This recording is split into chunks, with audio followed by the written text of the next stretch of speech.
কিন্তু জামা মসজিদের এখানে তো আসলে মূলত কথা বলবো সেক্রেটারি এবং সভাপতি তাদের অনুপস্থিতি আমি যতটুকু জানি ততটুকুই বলবো। এখানে যে জায়গাটা এই জায়গাটা মূলত স্কুলের এই প্রতিষ্ঠান মসজিদও কিন্তু স্কুলের জায়গায় আছে। হ্যাঁ, স্কুলও প্রতিষ্ঠান মসজিদও প্রতিষ্ঠান, এই জন্য এখানে লিখিত সাধারণ একটা আছে যে এটা মসজিদটা স্কুলের আওতাধীন প্রতিষ্ঠান আছে বিদায়ী এখানে কোনো কেউ ঝামেলা করে না।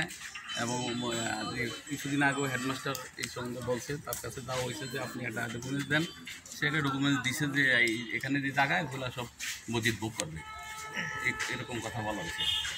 এখানে যে অতিরিক্ত যে জায়গাটা আছে এখানে 60% যে দাবি, এই দাবি সম্বন্ধে সেক্রেটারির সাথে আমার সাথে অনেক কথা হয়েছে।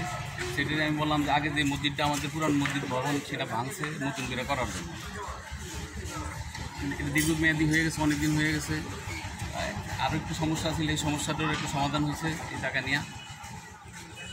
আমি বললাম যে এখানে যে নতুন ভবন সেই ভবনটা আমাদের আগে হোক, আর যদি জায়গা জমির যদি কোনো ঝামেলা থাকে এটা আমরা পরবর্তীতে করতে পারবো, এরকম কথাই বলা হয়েছে। অনেকদিন পর্যন্ত তার সাথে কথা বলি, সে কিন্তু কথা তেমন একটা কথা আমল নেয় না।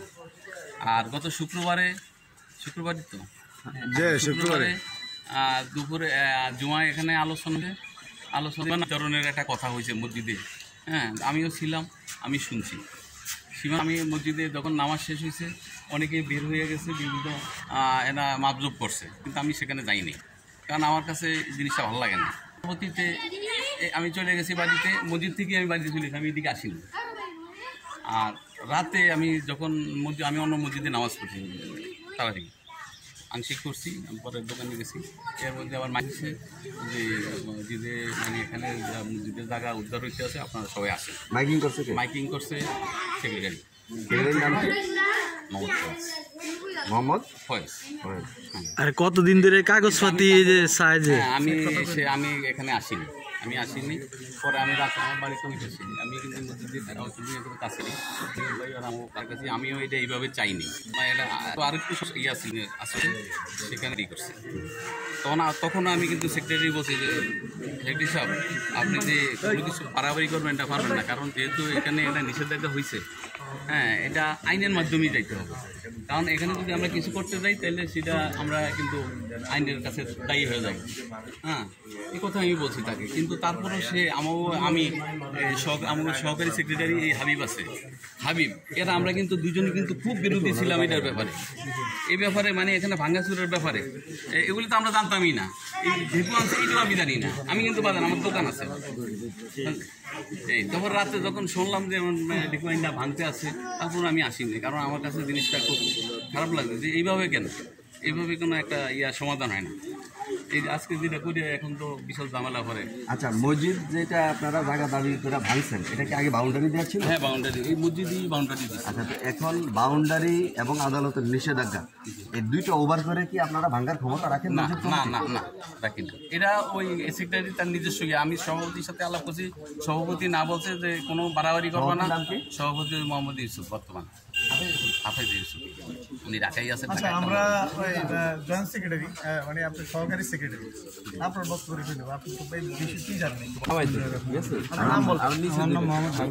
আপনি মসজিদ কমিটি কি? আমি মসজিদ কমিটির সহ সেক্রেটারি। আগে পরে সব কিছু করেন। অর্থাৎ আমি তরমুজের চাষ করি আর আমার ব্যবসা আছে। আমি বিগত দিন ওই তরমুজের লাইনেই ছিলাম।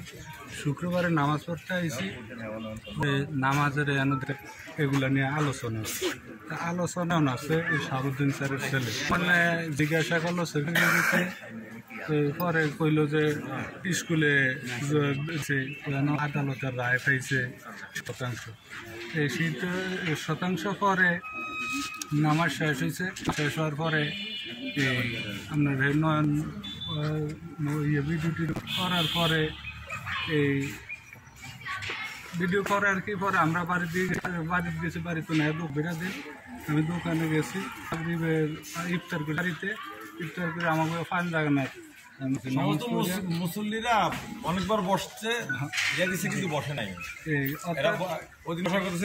ভাই এটা কতদিন ধরে এই সমস্যাটা আছে এটা কইবেন পাশে থেকে কথা বললেন একটু আপনি বলেন তো যেভাবে আপনার এটা মানে এই বাড়িঘর বসত বাড়িগুলো দুমড়ে মুচড়ে ভেঙে দিয়েছে এই বিষয়টা আপনি মসজিদ কমিটির কর্মকর্তা হিসাবে এটা কতটুকু অর্থাৎ এটা তো আইন দেখবো, এটা আমি তো অত আইন নজ্ঞ না, আমি বুঝি না। তবে এটা আমি ছিলাম না, আমি দোকানদারি করছি। যখন রাত্র 9:30টার সময় মাইকে অ্যানাউন্স করছে তখন আর কি আমরা 10টার দিকে আমি দোকান আটকেছি, আটকে পরে আইসি এদিকে আয়া দেখতে আসি যে এই সময় শত শত মানুষ ছিল। এই কাজটা ভালো হয়েছে না খারাপ হয়েছে এটা কি বলেন, এটুকু বলেন শুধু।